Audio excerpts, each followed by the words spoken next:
বাইরে পুজো হচ্ছে আর আমি এখানে জ্বর আর ঠান্ডা এসে বসে আছি।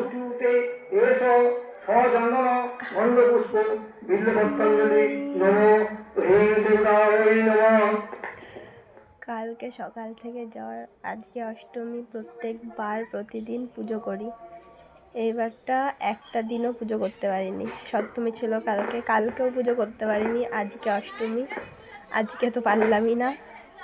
দেখি জ্বরটা যদি কমে তাহলে হচ্ছে কালকে তো নবমী, তো কালকে পুজোটা করব। মানে কি হচ্ছে বলো তো, জ্বর আসছে আবার চলে আসছে, আসছে আবার চলে আসছে। কালকে তো সারাদিন বিছানা থেকে উঠতে পারিনি। আজকে সকাল থেকে 10টার সময় ঘুম থেকে উঠেছি, এতটা শরীর খারাপ। 10টার সময় উঠে ব্রাশ ট্রাশ করে খেয়ে দিয়ে এই যে এখনো বসে আছি। পুজো হচ্ছে বাইরে, মানে যাবো তো স্নান করবো, সে আমার মানে যেতে ইচ্ছাই করছে না। বসে থাকলে বসেই থাকতে ইচ্ছা করছে, শুয়ে থাকলে শুয়ে থাকতে ইচ্ছা করছে, উঠতে ইচ্ছা করছে না, কিচ্ছু করছে না। জ্বরটা কমলে কালকে যাবো পুজো করতে। এইবারটা তো হলো না, দুদিন।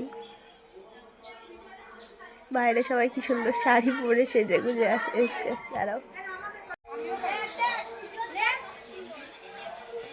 সবাই সেজে গুজে বসে আছে।